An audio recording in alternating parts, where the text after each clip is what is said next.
Hello and welcome. I'm Dorothy Beal, your host for today's discussion highlighting International Women's Day, a global holiday that celebrates the social, economic, cultural, and political achievements of women. First, I'd like to introduce myself. I'm a 47-time marathon finisher, a mom of three, and the head of content strategy for guided workouts at Runkeeper. I'm honored to be speaking with two ASICS athletes today, Kiera Parker and Mckenna Milor.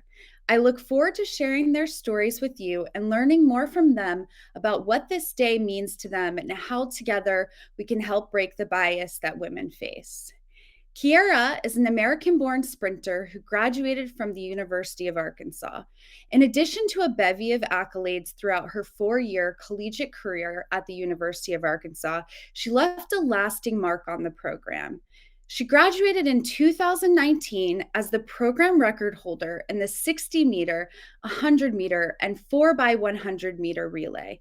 Most recently, she earned a bronze medal representing the United States at the 2019 World Athletics Championships. She ran the anchor of the 4x100-meter relay, helping the U.S. finish with a time of 42.1 seconds. Mckenna is an American track and field athlete from the state of Utah. She went viral after running a 5:25 mile 9 months pregnant. 6 months after giving birth, she took her 5K PR from a 16:10 to a 15:34. A month later, she qualified for the 10K in the Olympic trials with a time of 32:03. At the trials, she placed 14th out of the top 50 women in the nation. In her professional half marathon debut, she won and set the Desert News course record in 109:54. She then ran the New York City Marathon 1 year postpartum. Hello, ladies. Thank you so much for being here today for this discussion. Hey, Hi, thanks. Brittany. So, first, I'd love to know how each of you got into the sport of running. I know, Kiera, you had mentioned that you were a cheerleader. I'd love to hear more about that journey. Well, I actually started running track when I was about 6 years old. And all throughout my life, I had tried many different sports. I tried basketball, I tried cheerleading.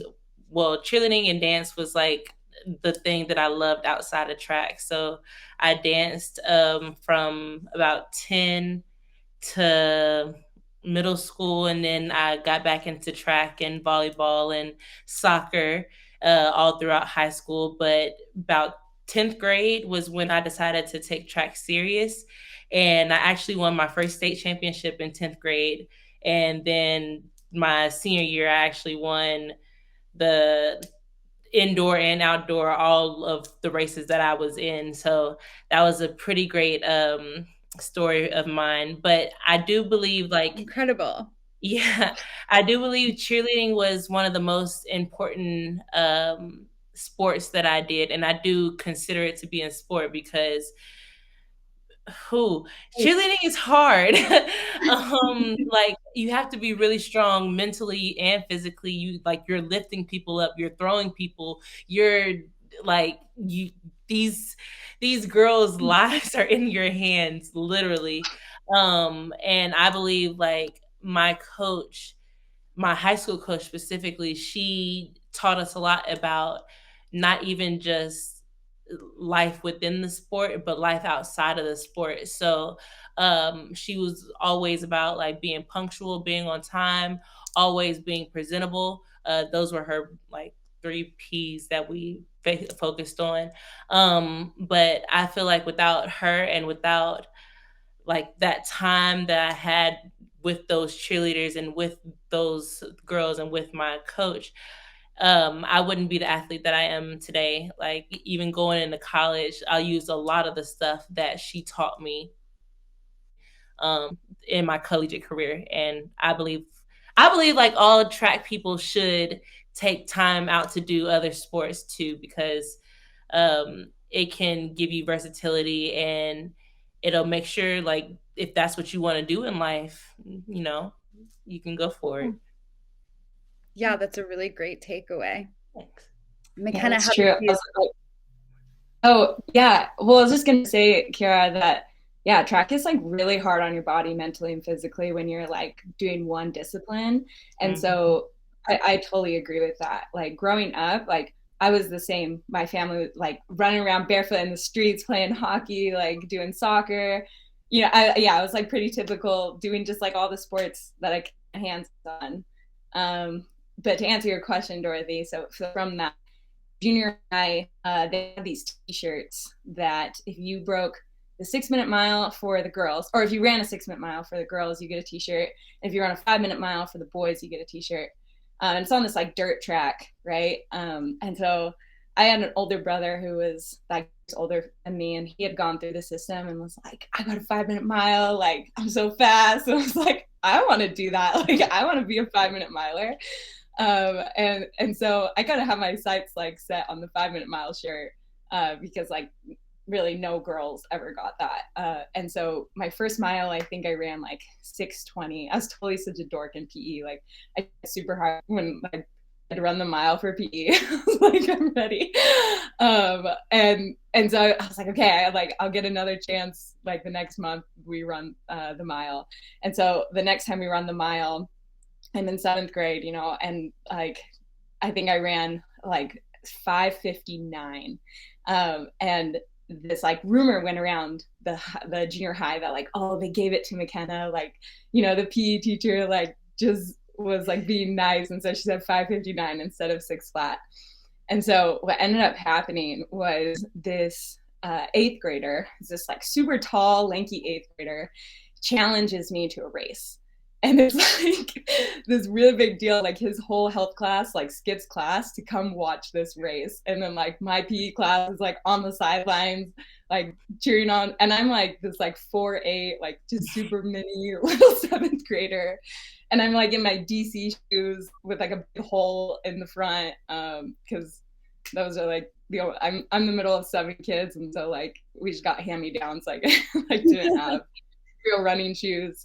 And so we had this race go on, and the that was like my first introduction to what it felt like to push myself in like a long distance race. I totally like ran around with other kids and raced them, but this was like pacing myself off of another kid and then having to like kick at the end to like beat this kid. And so what ends up happening is I just like kicked with all of my might for like the last 400, and I ran a 5:48, and then he ran like a 5:55, and I was like, oh my gosh, like how am I gonna get 5 minute miler?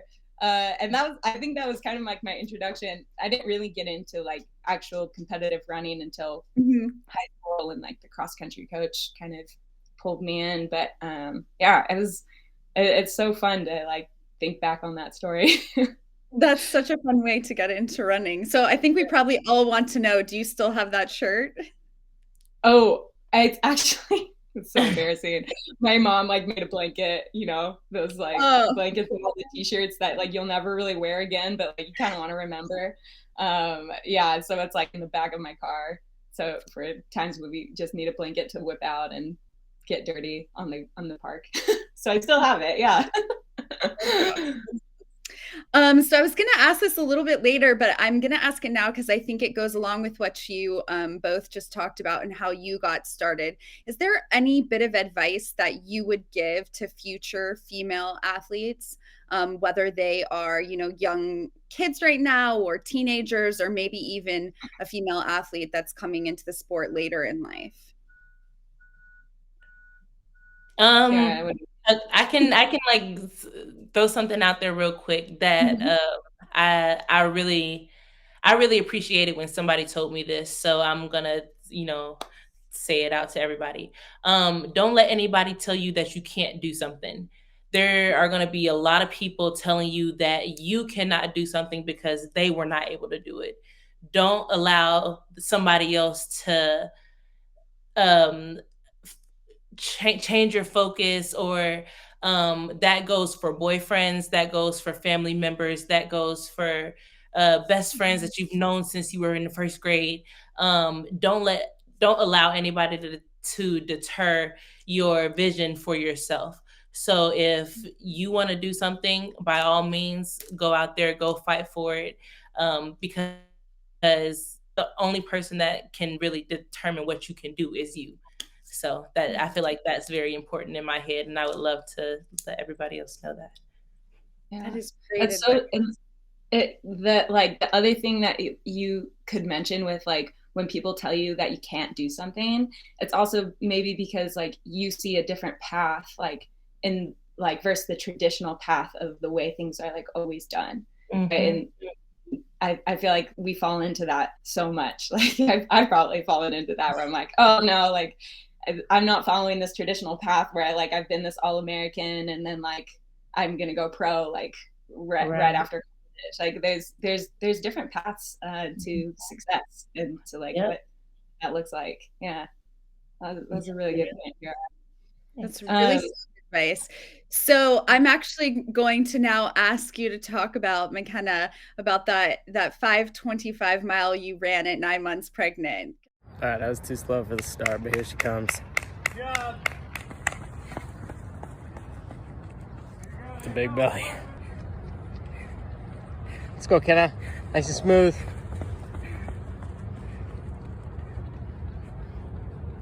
Pretty good. Second lap time. She makes it sub 8 minutes. I owe her $100. Let's go now, Kiera. Come on. Big push. Let's go.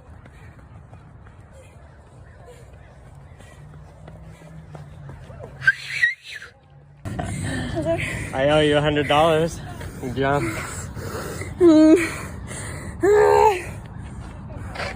Let's go save your grandma. The baby's gonna be so fat. Look at it! Look at it! Yeah, we would love to talk about that. For somebody close to you not thinking that you could do something and not only beating the goal, but beating it by quite a lot. So if you could tell us about that, that would be awesome. Yeah. Well, okay. So I do want to preface this with like it's not like I had that in my mind at the beginning of my pregnancy. A lot of people who have like seen the viral video like really have focused on this bet that I had between me and my husband. And the bet I feel like shows that like where our minds were of what like pregnancy meant. So if you aren't familiar with it, the bet was like, I bet you couldn't even break 8 minutes in the mile when like you're 9 months pregnant. And because like once you get pregnant, you kind of see like this huge decline because you're exhausted. Like your body is making a cocoon for this baby. And so you're like, I am so tired right now. I'm like not hitting anywhere close to my times. Like, and I still have to gain like 30 pounds. Like, how am I going to be running by the end, of this pregnancy? And so that's kind of where our minds were at. And I think to speak to that, like, a strength that I kind of have is to be able to keep like playing it year by year, like week by week, and like keeping the possibilities open, even if like, it's kind of this balance between being like, yeah, like this is my end goal, but also like we're living right here, and I need to like figure out how this week is going to like work into the end goal. And yeah, just being open to the possibilities, right? That's how I want to put it.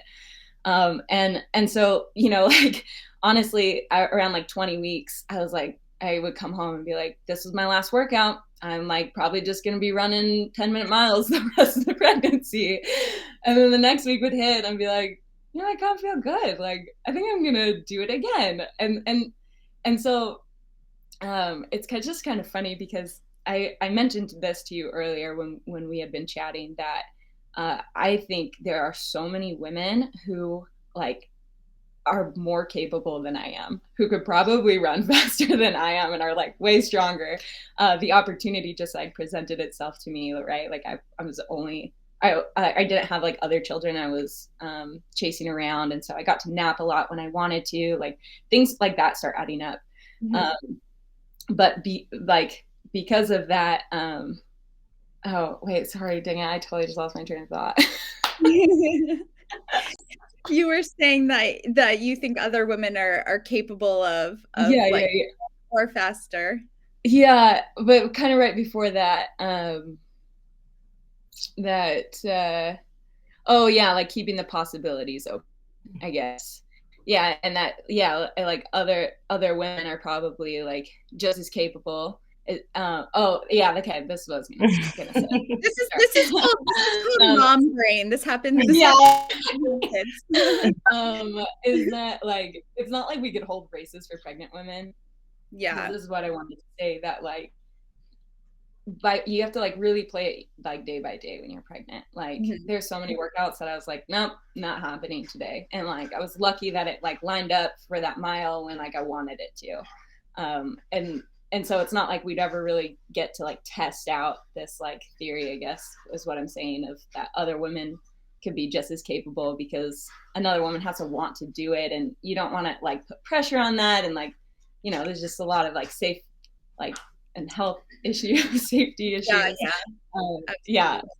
So I guess it is an impressive feat, regardless. Yeah. Kiera, I would love to know, could you describe or maybe talk about the most difficult challenge that you've encountered as a female athlete in your sport? Whenever you're hit with something, whenever you get like a curveball thrown in your life, what do you do about it? I got an MRI on February 14th. I got a call on the 16th saying, yeah, no, you have 2 stress fractures in your back and you should have been done a long time ago.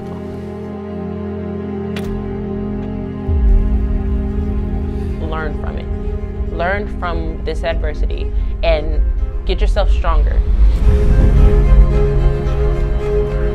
Yes, 2020 was hard, but I'm so grateful for it, because if it didn't happen, I probably wouldn't be as strong as I am. Mentally, physically, I wouldn't be where I am right now. Everybody goes through adversity. Everybody goes through challenges. Everybody goes through hardships. But what do you do about it? I will say, honestly, growing up in the sport, I hardly had female coaches. So growing up, it was 90% male coaches that I had. And they were the ones who, don't get me wrong, because I'm sure if they saw this and then they would hear what I was about to say, they would probably have a fit. But I love all of my coaches. But they were the ones who were the most body conscious. They were the ones who were more more or less, it was a father figure sense, because I did grow up without a father. So it was nice to have those figures in my life. But it was like they were kind of trying too hard. And you know how sometimes you can sense that. And that was one of the most challenging things for me, because even now you hear a lot going on around in the NCAA about male coaches with female athletes. And it always was like in the back of my mind, even growing up, because you never know what's going to happen. And my mom, she always made me be mindful of that whenever I was around men, like when we would travel or when we would like visits to colleges. We were always keeping our eyes peeled about that type of stuff. And I will say that was one of the hardest things that I had to get accustomed with going to, because I did move a lot. My mom was in the military, so moving around to different coaches, and majority of them being men, you were always, well, I personally was always so I was always skeptical about getting close to them. There's very few coaches that I'm close with. Like I could actually say I love you, like I feel that. But I will say that was a struggle for me, being able to connect with my coaches, because they always say whenever you have a good relationship with your coach, that's when you perform better on the track. So not being able to have a good relationship with my coach was also like all me growing up with men coaches had so many different pros and cons to it, to each of one of my situations. So although I am grateful for what I've been through, I'm I'm happy that I've learned about it. I'm just extremely grateful for where I am now and who I have learned from and dealt with. Um, and yeah, I would say that's probably the biggest challenge that I've had, especially like growing up, for sure. Yeah, I think we can all agree that we look forward to the day that there are more female coaches in this sport. And I'm sorry, I will say, like the female coaches that I did have, they inspired me to want to become a coach. So as soon as I'm done, I moved to Florida so I don't have to have like a teaching degree in order to coach. So after I'm done with, running track, I'll be able to go over to a high school because that's what I've always wanted to do. Like after I'm done running track, I wanted to coach at high school and, grow their program, maybe eventually go to a D2. I don't really want to go D1, but it's a lot of pressure when it comes to D1. But D2, D3, high school, I would love to do that, especially because of the female coaches that I did have. Yeah. That's incredible. Already thinking about inspiring the next generation. I love it. Mckenna, how has being a mom changed the way that you train or approach racing? Kind of how has being a mom affected your running either positively or negatively or in ways that maybe you didn't think it was going to affect you? Yeah, so I'm so glad you asked that question because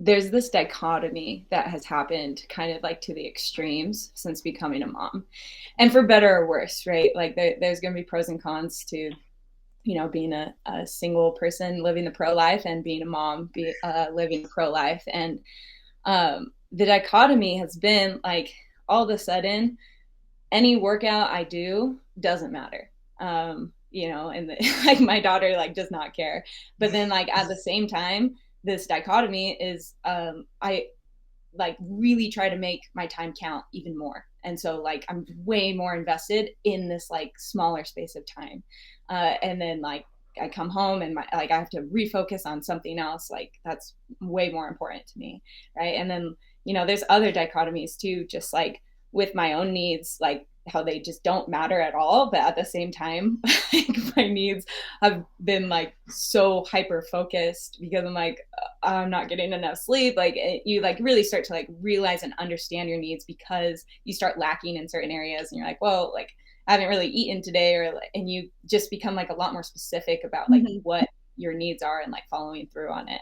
And so it's just been like really interesting to have this relationship with running now that like it matters so much to me, and this is like another dichotomy, it's for me, right? But then at the same time like it's extremely for my daughter. like this weird I don't know if you've ever felt that, Dorothy, like this like yeah, I'm willing to bet that 99.9% of the moms listening can totally relate and know exactly the feeling that you're describing. Yeah, it's just like it's so important to have time for yourself, but that time for yourself is like creating more opportunities like for your daughter or your son, like your children, to like have opportunities for them, right? Or to see like that example of like, okay, like I want to like pursue things in life and like be good at something, and like the fulfillment that like comes from that. Yeah, it's important. Yeah. So I'd love to know actually from both of you if there is a female mentor that you have in your life that has really helped transform you, or if there is maybe a specific woman that you really admire and look up to. Maybe you know her or maybe you don't, you just admire her from afar. So I'll have Kiera go first if you don't mind. Yeah. Well, behind me I have this very beautiful photo of this is me and Alice and Felix. Back in 2019, I had the opportunity, the once in a lifetime opportunity to pass her the baton off in one of the track meets, USA versus Europe. And woo, she was one of the people that I admired from afar for a very long time. And I had a couple of opportunities before this to watch her run like in person. But then, as I got older and I got into some of the pro meets, we got to run against each other and run with each other. I actually got her to autograph it. I don't know if you can see it on the side. She wrote a little note. But she was one of the ones who I definitely admired, like watching her go from high school to straight to the pros and watching her do what she does, like I believe all the way from 2004. I was in elementary school, watching the TV, admiring this wonderful long-legged gazelle on my TV. And now I say this all the time and she just laughs, but I call her my best friend because I feel like I can, if I needed to, I could call her and be like, I need help. Maybe. I don't know. But that she's definitely one of those people that I looked up to. But of course, her and Carmelita Jeter and Shelly Ann Frazier, Marion Jones, all of those people that I like, Veronica Campbell Brown, and to think that I broke her school records, like those are all like people that I grew up with looking up to, and I've met majority of them I've met and taken pictures with, and just grown to watch them and then be able to be next to them in line. Like that's a huge, I don't know if y'all understand, but that's a huge deal for somebody like me who's been running track since I was yay high, and being able to watch these people growing up on TV to being able to lining up next to them, like that's what goes on through my head just about every single time. So I'm grateful that I've grown enough in the sport to be able to run next to my idols. And next, I hope that I can be the same, person for the people who are growing up now and the people that I, mentor myself. I think we can actually feel through the computer the impact that they have had on you. What an incredible story. Mckenna, is there anybody that inspires you or that you look up to or that has had an impact on your life that's a female? I mean, yeah. Well, be your mom. Dorothy, you hit it. I'm cliche. Like, I'm like, my mom. I love my mom. So I have to tell you guys this story. So when I was younger, my mom had heard about some bullying or something at school. Not that I was really a part of it, but she wanted to really address it. And so I just remember this so vividly. I think I was in first grade. I was super young. And she sits me down. I'm sitting against the wall, and she's like, Mckenna. She asked me, she's like, are you beautiful? And I was like, yes. Where is this going? And she's like, does that make you better than anyone else? And I just remember thinking about that, as a first grader, and being like, no, that doesn't make me better than anyone else. And she was like, that's right. You are kind to everybody. It does not matter, if you are better at anything, if you look better, in some way, it just, she just hammered it into me that we're just always kind to everyone.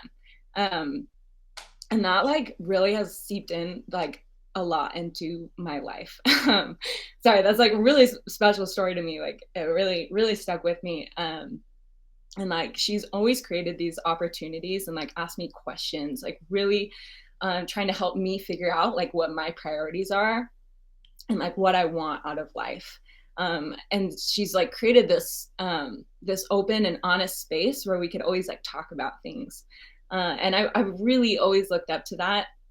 Like so many times, even like growing up, she's like, you can quit running. Like, why do you care about running so much? Like, you don't have to keep running. And that really made me like think more about like, why do I want to keep running? Like what is in this for me? Anyway, and so I've really looked up to the way she's brought hard topics to the table, and like really helped me think about things. And so yeah, I'm gonna be cliche. It's like my mom. She's just a really great woman, and also, I mean, on top of that, she's just always created these opportunities for me to like learn and compete in sports, and that's just like always been so into her, to make sure that I'm like growing and learning, about life and engaging in opportunities. So she's pretty great. I don't think that we could end on a better note. So before we say goodbye, because now I'm all teary-eyed from both of your stories. Since you guys are both ASICS athletes, I would love to know, do you have a favorite piece of ASICS apparel or running shoes that you really love that you run in? I know that you both showed up wearing the same sweatshirt, and I was wearing that sweatshirt earlier, so it was almost the three of us matching. But is there a piece that really stands out to you that you guys love? I have a few. Do you want me to go first, Kiera? Yeah, you can go first. Sorry. Yeah, you can go ahead. Well, so one, from like a breastfeeding point of view, I have like really loved the PR Light bra that has like, I felt like kept me secure and down, and it's like still like this like really comfy material, like kind of stretchy, but and not like totally suctioning the like fat in my armpits off to the side, like, but still it's just like this really like well built sports bra. And then I have to say also that I was like, I'm a huge Nimbus Light fan, or not Nimbus Light, just this, like in general. Like I think I had a pair at my mom's house for like 10 years that I would just keep there, like before I was sponsored or anything, because I was just like, oh, these pair just last forever, and like my feet never hurt off of them. And then my Achilles actually just started hurting this like last year, and the Kayanos, I felt like every time I ran in the Kayanos, they like helped me go a little bit further without pain, because of that like stability portion. But now I'm back in the Nimbus because like I've like recorrected my form. But I would say, sorry, I had to say three things, but they were also good. No. Yeah, you go. You would have listened. Kiera, which ones are yours? Well, personally, and it's so funny me as a track athlete saying this, but I love the tennis dresses and the skirts. They're so cute, and they're actually very comfortable to still work out in, like on the track, because it's just a skirt, with shorts under. So I really do. I love the tennis dresses. I have to try it out. And Okay. yes, and they're so comfortable and so stylish. You can wear them anywhere. Like I've worn them from parties to Topgolf to track practice. Like literally, they're so versatile. And I have these right here. These are also like my favorite tennis shoes. I get them every time like the new style comes out. These are the 23, the Gel Communist 23s. Those are my favorite tennis shoes right now. Go wrong. Yeah. Huh? You just can't go wrong with the Nimbus. Right. Can't go wrong with them.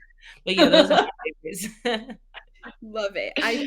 I too love the Nimbus and started running in them probably 20 plus years ago. So well, I have had so much fun personally talking to you guys, and I hope that everybody listening today is also having a great time and enjoyed learning more about you guys. It was really lovely speaking with both of you, and thank you so much for sharing your time and your inspiring stories.